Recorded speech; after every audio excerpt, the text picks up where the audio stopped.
اللہ تعالیٰ نے فرمایا انا اعطیناک الکوثر فصلی لربک وانحر ان شانئک هو الابتر، اے محبوب ہم نے تو آپ کو کوثر عطا کیا ہے، ہم نے آپ کو کوثر عطا کیا ہے، آپ اپنے رب کی عبادت کریں، قربانی کریں۔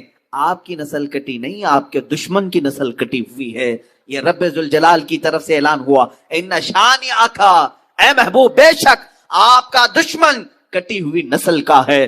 پتہ یہ چلا گستاخان رسول کے خلاف جواب دینا اور انہیں بات کرنا یہ سنت الہیہ ہے، یہ رب ذوالجلال کا قانون ہے، اللہ نے جو فرما دیا وہ حق ہے۔ اب سنیے میرے مصطفیٰ کریم صلی اللہ علیہ وسلم کو گالی دینے والا، گستاخی کرنے والا، جس نے کہا تھا نسل کٹی ہوئی، ڈھونڈ کر کے نکالو پوری دنیا بھر میں ابو لہب کی اولاد کہاں ہے، ابو لہب کے بیٹے کہاں رہتے ہیں، اس کی وراثت کن میں تقسیم ہوئی، آپ ڈھونڈ کر کے نکالیں گے کہیں آپ کو پتہ نہیں چلے گا اس کی اولاد کیا، اس کے پوتے پوتے اور نواسوں تک بھی اولاد نسل نہیں چل سکی، اولاد ہی ختم ہو گئی اور اس کا نام و نشان بھی مٹ گیا۔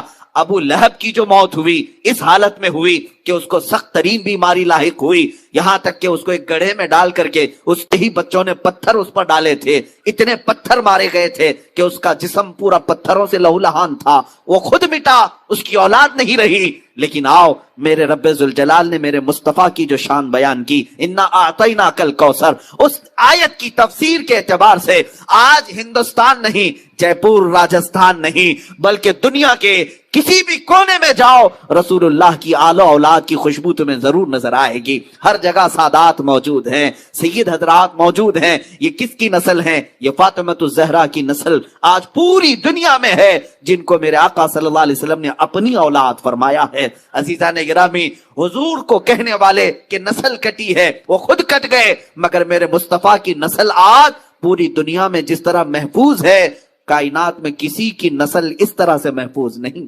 ایک بات یاد رکھیں، حضور کی جو نسل ہے آج اس طرح کی پوری دنیا میں کسی اور کی نسل محفوظ نہیں۔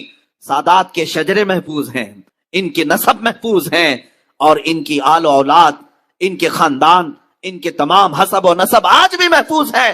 جاؤ سادات کی خانقاہوں میں، وہ سارے شجرے اور تاریخ لے کر بیٹھے ہیں۔ میرے عزیزو، اسی کو تو کہا گیا حضور پاک صلی اللہ تعالی علیہ وسلم کی اولاد آج پوری کائنات میں ہے، اور یہی شان مصطفیٰ ہے جس کو اعلیٰ حضرت نے یوں کہا تھا تیری نسل پاک میں ہے بچہ بچہ نور کا، تو ہے عین نور تیرا سب گھرانہ نور کا۔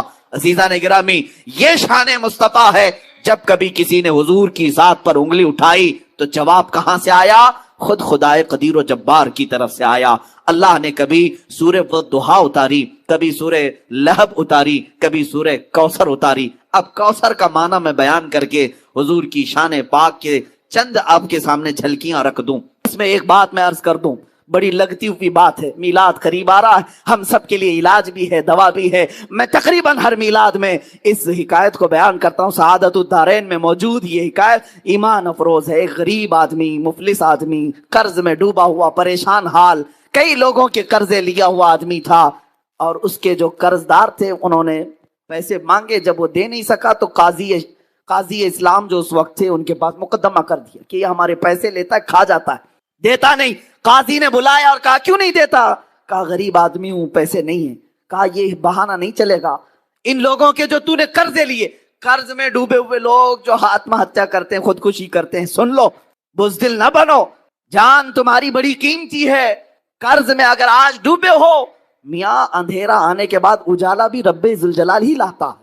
زندگی میں اگر اندھیرا آیا تو ڈرنا نہیں، کل کی صبح ہونے والی ہے، سورج تو نکلے گا۔ اب وہ قرضدار کو قاضی نے کہا 3 دن کا ٹائم دیتا ہوں، اگر ان کا قرضہ دے دیا تو ٹھیک ہے، ورنہ تجھے جیل میں ڈال دوں گا، جیل میں بھیج دوں گا۔ چھوٹے چھوٹے بچے تھے، بیوی تھی، روتا ہوا باہر نکلا، ایک بزرگ سے ملاقات ہوئی، پوچھا کیا بات؟ بتایا ایسا ایسا معاملہ ہے، قرض میں پریشان ہوں۔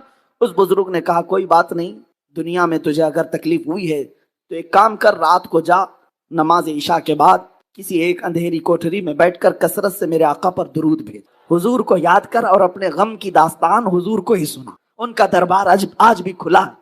اس نے اس بات میں ہمت محسوس کی اور گھر آیا، رات کا وقت جیسی ہوا، نماز عشاء کے بعد کمرہ بند کر کے ایک اندھیری کوٹری میں رونے لگ گئے۔ اور جب کسی پر غم آ جاتا ہے تو بے اختیار آنسو بھی نکلتے، درد اس طرح کا تھا کہ کوئی چیز اس کے پاس نہیں تھی، بیوی بچوں کو پالے کیسے اور قرضہ ادا کیسے کرے۔ روتا روتا درود تو پڑھتا رہا، اور جب کافی رات ہو گئی، آنکھ لگ گئی، وہیں گر گیا، بستر پر لمبا ہو گیا۔ اور میرے عزیزو، یہی وہ رات تھی جب خواب میں تاجدار مدینہ تشریف لائے، میرے آقا صلی اللہ علیہ وسلم تشریف لائے۔ اللہ اللہ، وہ آفتاب رسالت، چمکتا ہوا چہرہ، گلاب کی پنکھڑیوں والے لب، جب میرے آقا تشریف لائے یہ کھل گیا، اور خواب میں ہی میرے آقا کے قدموں میں گرا۔ میرے آقا صلی اللہ علیہ وسلم نے کیا فرمایا؟ اے میرے غلام، کیا تو نے مجھے یاد کیا؟ کیا تو نے مجھے پکارا؟ ایک بات ہم نے بزرگوں سے سنا ہے، محمد کو ہم غم گساروں میں ڈھونڈو، محمد کو ہم بے قراروں میں ڈھونڈو۔ رسول پاک صلی اللہ تعالی علیہ وسلم جب کسی کا دل ٹوٹ جائے اس کے ہاں تشریف لاتے۔ اب اس غریب نے رونا شروع کیا، آقا میرے حال سب آپ پر آیا ہیں، آپ جانتے ہیں میں مفلس آدمی، غریب آدمی، تنگ دست آدمی۔ یہ حضور کی وفات کے 400 سال بعد کا واقعہ ہے، حضور کی وفات کے 400 سال بعد کا واقعہ۔ رونے لگا، کہا کہ میں قرض سے پریشان ہوں، قاضی نے مجھے کورٹ میں بلا کر کے کہا 3 دن میں اگر قرضہ نہیں دے گا تو جیل میں ڈال دوں گا، میرے بچوں کا کیا ہوگا، میری بیوی کا کیا ہوگا۔ رسول پاک صلی اللہ تعالی علیہ وسلم صاحب عطا ہیں، وہ کسی کو مایوس نہیں کرتے۔ ارشاد فرمایا، ایک کام کر، کل صبح اٹھنے کے بعد شہر میں چلے جانا، شہر میں بادشاہ کا ایک وزیر ہے، اس کا فلاں نام ہے، وہ میرا بڑا عاشق ہے، میرا بڑا عاشق ہے، اس کے پاس جا کر کے کہہ دینا کہ تجھے رسول اللہ نے بھیجا، اور جتنے مال کی ضرورت ہے اس سے لے لینا۔ خواب میں میرے آقا نے فرمایا۔ اب اس غریب نے، اس مفلس آدمی نے یہ پوچھا، یا رسول اللہ، بادشاہ کے وزیر کا دربار بڑا، لوگ بڑے آتے ہیں، اگر میں جاؤں، پہلی تو میری کوئی حیثیت نہیں، میں غریب فقیر آدمی، اور کہہ دوں کہ رسول اللہ نے بھیجا، وہ اگر پوچھے گا ثبوت تو میں کیا ثبوت دوں، کوئی پروف، کیا میں پروف دوں؟ سنیے میرے عزیزو، اللہ کے نبی نے فرمایا، اگر وہ تجھ سے سوال کر لے تو اتنا کہہ دینا، اس کے اور میرے بیچ میں ایک راز کی بات ہے جو کوئی نہیں جانتا۔ حضور نے راز کی بات بیان کی، جو وزیر ہے اس کا ایک راز ہے جو میں تجھے بتاتا ہوں، اس نے آج تک اپنی بیوی کو نہیں بتایا۔ وہ روزانہ رات کو سونے کے بعد سورج نکلنے سے پہلے پہلے تک 1000 بار مجھ پر درود بھیجتا ہے، ہر رات کو چھپ کر کے 1000 بار درود بھیجتا ہے۔ لیکن اس کے پاس جانا تو یہ کہنا کہ اے وزیر، کل کی رات تو نے درود پڑھنا بھول گیا اور سو گیا غفلت میں، کل کی رات تو نے درود نہیں پڑھا، جا کر کے اتنی بات کہہ دے۔ میرے آقا نے فرمایا، اب یہ غریب آدمی وزیر کے دربار میں آیا، اور آنے کے بعد کہا کہ میں آپ سے اپنی حاجت لے کر کے آیا ہوں، مجھے رسول اللہ نے بھیجا۔ وزیر نے کہا کہ میاں آج لوگ بڑی بات کرنے لگ گئے، مانگنا بھی ہے تو صحیح سے نہیں مانگتے، ایسی بات کرتے ہیں، حضور نے بھیجا، کیسے تو کہتا ہے؟ اس فقیر نے کہا، بڑے اس کو یقین تھا، اس نے کہا ہاں مجھے نبی اکرم صلی اللہ علیہ وسلم نے یہ بھی بتایا، روزانہ سورج نکلنے سے پہلے پہلے تو 1000 بار درود پڑھتا ہے، اور کل کی رات بھول گیا اور غفلت میں سو گیا۔ اتنا سنتے ہی وہ اپنی کرسی سے اچھل آیا اور کہا، یہ بات میں نے اپنی بیوی کو تک نہیں بتائی، کسی کو نہیں معلوم، اور اگر تو جانتا ہے تو آج تو میں کامیاب ہو گیا، آج تو میں کامیاب ہو گیا۔ اب مجھے یقین ہوا کہ میرا درود حضور تک پہنچ بھی رہا تھا، میرے آقا سن بھی رہے تھے۔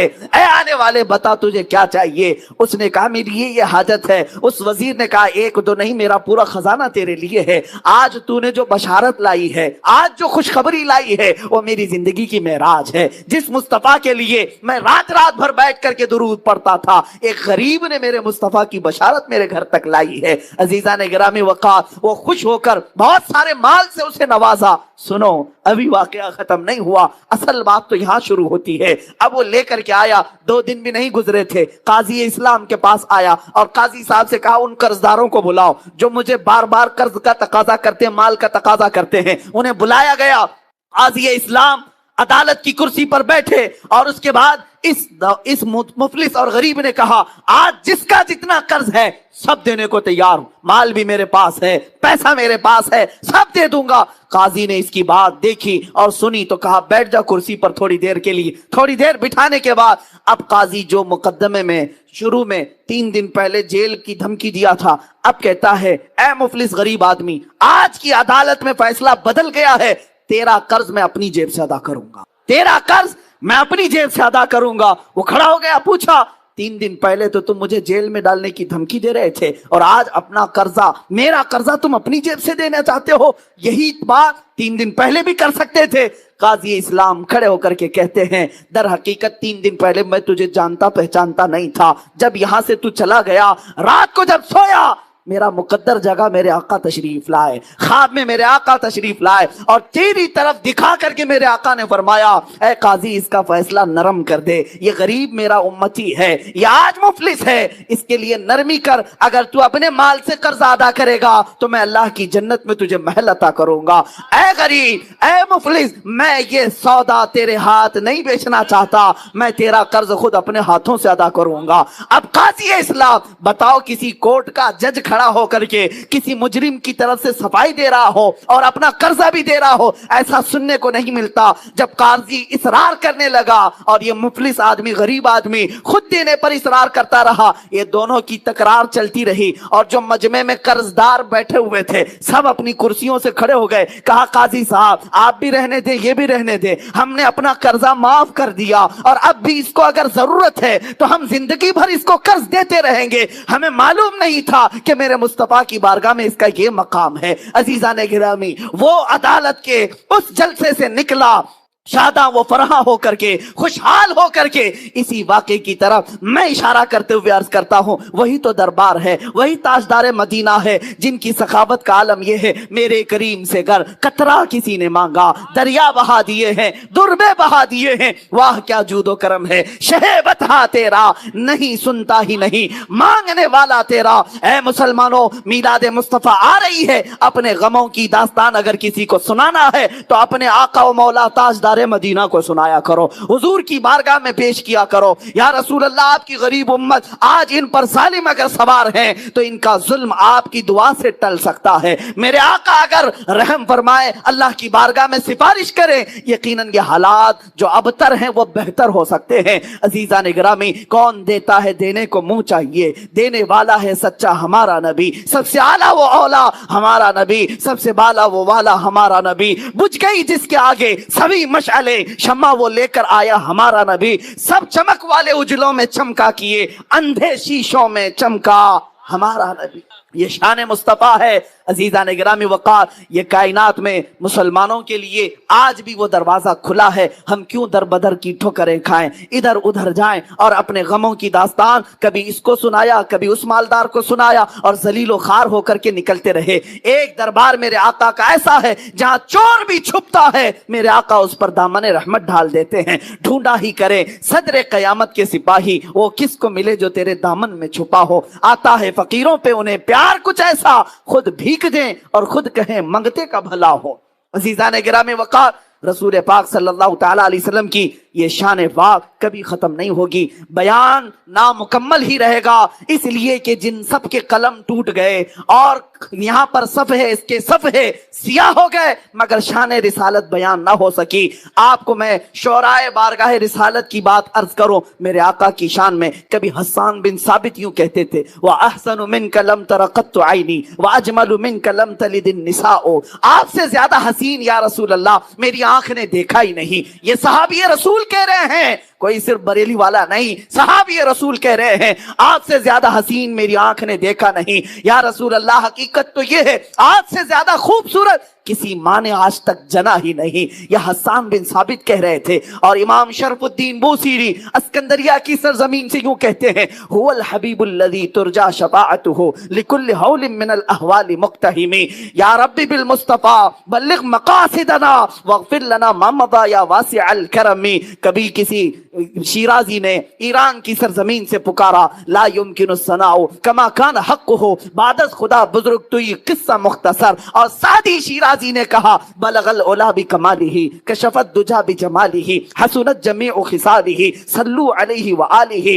اور فارسی کے مشہور شاعر عاشق رسول علامہ جامی کہتے ہیں، تنم فرسودہ جاں پارا ز ہجراں یا رسول اللہ، تنم فرسودہ جاں پارا ز ہجراں یا رسول اللہ، دلم پج مردہ آوارا ز عصیاں یا رسول اللہ، چو بازوئے شفاعت را کشائی بر گنہگارا مکن محروم جامی را درا آ یا رسول اللہ۔ شاعروں نے اپنی اپنی بساط کے مطابق عرض کیا۔ اب آؤ، وہ شاعر مشرق قلندر لاہوری بھی جب پکارتا ہے، اقبال اپنی زبان میں یوں کہتا ہے بارگاہ مصطفیٰ کی شان بیان کرتے ہوئے، محمد کی محبت دین حق کی شرط اول ہے، اسی میں ہو اگر اگر خامی تو سب کچھ نامکمل ہے، کی محمد سے وفا تو نے تو ہم تیرے ہیں، یہ جہاں چیز ہے کیا لوح و قلم تیرے ہیں، قوت عشق سے ہر پست کو بالا کر دے، دہر میں نام محمد سے اجالا کر دے۔ سارے شاعر مصطفیٰ کی بارگاہ میں عرض کرتے رہے، اب آؤ شاعروں کا شاعر، کلاموں کا کلام، اماموں کا امام، بریلی کا تاجدار بھی بارگاہ مصطفیٰ میں شان بیان کرتے ہوئے یوں کہتا ہے،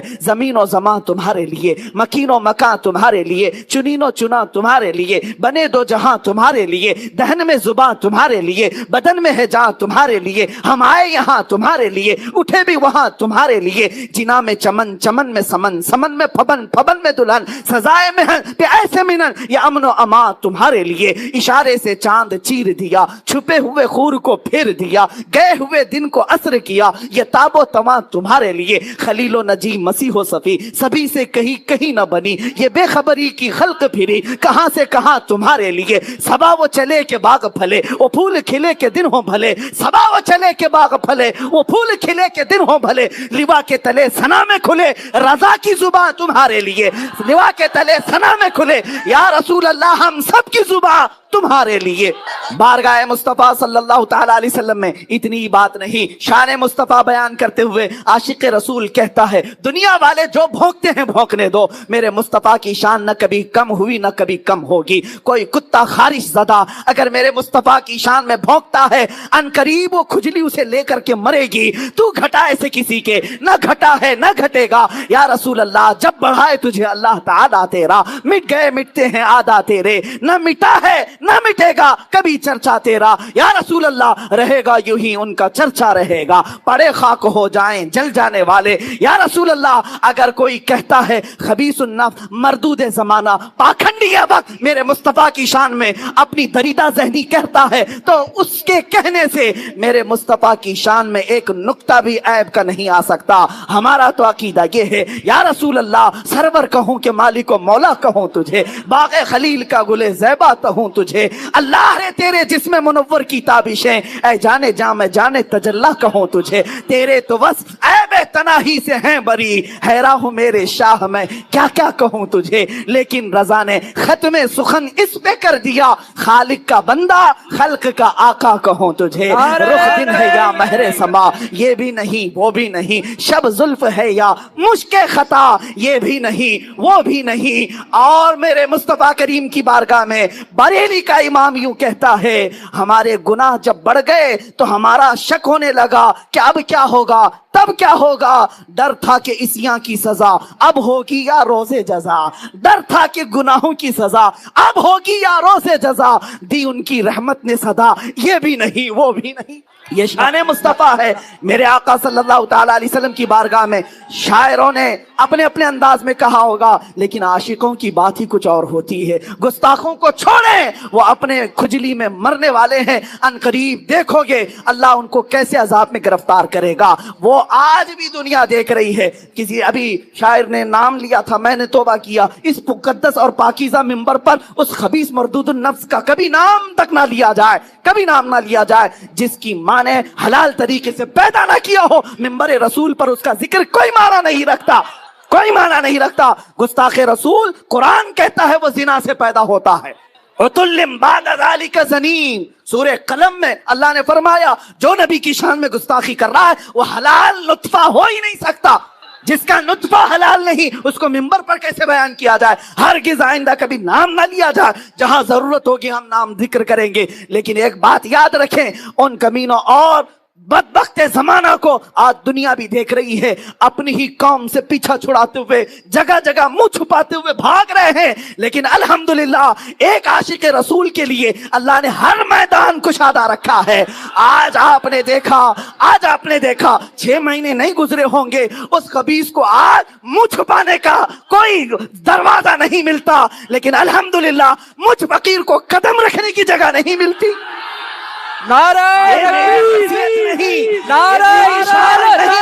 یہ میرا مقام نہیں، بات صرف اتنی ہے جو میرے نبی کی شان بیان کرے گا، مصطفیٰ کا نام لے گا، مولا اسے چاند سے زیادہ بلند بھی کرے گا۔ ان کے جو ہم غلام تھے خلق کے پیشوا رہے، ان سے پھرے جہاں پھرائی کمی وقار میں۔ یہ ایک بات یاد رکھنا ہے سنی مسلمانوں، تمہاری عزت تمہاری طاقت تمہاری قوت کا راز صرف یہ ہے کہ محمد سے وفاتوں نے، کی محمد سے وفاتوں نے. تو ہم تیرے مولا فرماتا ہے، اس کی ترجمانی یہ اقبال کہتا ہے، یہ جہاں چیز ہے کیا لوح و قلم تیرے ہے. تم کون سے تخت کی بات کرتے ہو؟ تمہیں بھیک مانگنے کی بھی ضرورت نہیں آئے گی، کسی الیکشن میں ووٹ مانگنے کی بھی ضرورت نہیں پیش آئے گی. آپ نے دیکھا ایک عطائے رسول مدینے سے چل کر کے اجمیر کی دھرتی پر آیا، عاشق رسول ہی تو تھا، عاشق رسول، عطائے رسول، آل رسول آیا، کسی سے الیکشن میں ووٹ نہیں مانگا. 800 سال ہو گئے، کرسی ابھی بھی قائم، آج بھی حکومت قائم ہے. یہ حکومت یہ اس طرح سے ظلم سے حاصل کی ہوئی نہیں ہوتی، یہ اللہ رب العزت کی طرف سے وفاداری رسول میں دی جاتی ہے. ایک بات یاد رکھنا، میرا یہ جملہ سن کر کے جائیں. بعض لوگ یہ کہتے ہیں مارے جاؤ گے مولانا، بہت سخت بولتے ہو، مارے جائیں گے، کاٹے جائیں گے، پکڑے جائیں گے، جیل میں بند کر دیے جائیں گے. سب کر لو، میں یہ کہتا ہوں کسی عاشق رسول کو تم مار تو سکتے ہو، مردہ کبھی نہیں کر سکتے. نعرہ تکبیر. یہی جذبہ اللہ جوان رکھے. ہم نے یہ محسوس کر لیا جو اقبال نے آج سے 80 سال پہلے یہ کہا تھا، ان کو ڈر بھی لگنے لگ گیا. نکل کر کے صحرا سے جس نے الٹ دیا تھا تخت روما کو، پہلے ہوا تھا ایسے، ایک صحرا سے نکلا ہوا بادیہ نشین روما کے تخت کو پلٹ دیا تھا. سنا ہے قدسیوں سے میں نے کہ وہ شیر پھر ہوشیار ہوگا، وہ شیر پھر ہوشیار ہوگا. اور ظالموں کو بتا دو اب الحمدللہ ہمارے ہر محلے کا جوان ہوشیار ہو رہا. اور تم نے گستاخی کر کے یہ سمجھاؤ گا کہ شان مصطفیٰ کو گھٹا دیا. سورج پر تھوکنے والا اپنے منہ پر تھوک لیتا ہے، اپنے منہ پر تھوک لیتا ہے، سورج کا کچھ نہیں بگڑتا. اور ہمارا عقیدہ تو یہ ہے چاند اور سورج جن کے ناخنوں سے چمکتے ہوں اس کی اجالے کو کبھی کم نہیں کر سکتے، اس کی روشنی کو کیا کم کر سکو گے. وہ مصطفیٰ رسول کریم صلی اللہ تعالیٰ علیہ وسلم جن کی شان کو اللہ تعالیٰ نے بلند کیا ہے، کسی پاکھنڈی کی ایک غلیظ زبان سے کبھی کچھ فرق نہیں پڑتا. ہاں البتہ اتنا ضرور ہوتا ہے جب تم نے چھیڑا ہے ہمارے ایمان کا بخار پھر سے بڑھا ہے. ہاں یہ ناپنے کے لیے ہی کرتے ہیں.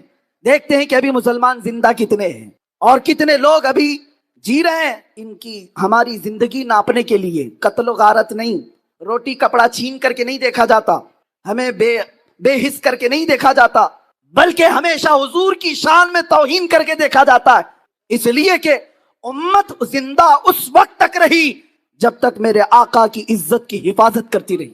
اور اگر آج یہ آوازیں گونج رہی ہیں جے پور کی سرزمین سے، یہ میدان اگرچہ چھوٹا ہے لیکن تم ہرگز یہ سمجھنا مت کہ تمہاری یہ نعرے اور یہ تمہاری زبانوں سے نکلے ہوئے الفاظ صرف اس میدان میں گونج رہے ہیں، بلکہ رب تبارک و تعالیٰ جب چاہتا ہے ایک عاشق رسول کی زبان سے نکلا ہوا ایک جملہ میں اپنی مثال بتا دوں. ایک چھوٹی سی مسجد میں رمضان سے پہلے چند لوگوں کے درمیان جذبات بے قابو تھے. میں نے اس پاکھنڈی کو چیلنج مباہلہ کیا تھا. وہ ایک چھوٹی سی محفل تھی.